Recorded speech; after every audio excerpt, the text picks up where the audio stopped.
Yaptığınız hatalar yüzünden ağırını ödedik. Bu altınla değil mi olmalı?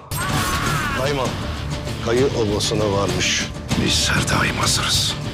Adını bilir herkes. Namın da kalmaz. Ama bildiğim bir şey daha. Kibirlilerin sonu her daim.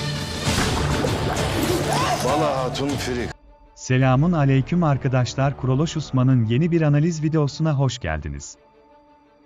O halde öncelikle size şu müjdeyi verelim ki bu çok sevindirici bir haber olan Kuruluş Osman'ın çekimleri başladı. Şimdi Kuruluş Osman'ın gelecek bölümde yaşanan olaylardan bahsedelim. Mesud'u soracak ve tahminimize göre Osman Niman, Sultan Mesud'un yaşadığını söyler, ardından Niman, Osman'dan Sultan Mesud'u ister ama Osman, Sultan Mesud'u öyle kolay kolay vermez. Bunun yerine Sultan Mesud'u belli şartlarla Moğollara verir. Ve kesin tarihe göre Moğol Sultanı Alauddin cezalandırılıp öldürülecek, Sultan Mesud yeniden tahta çıkacak.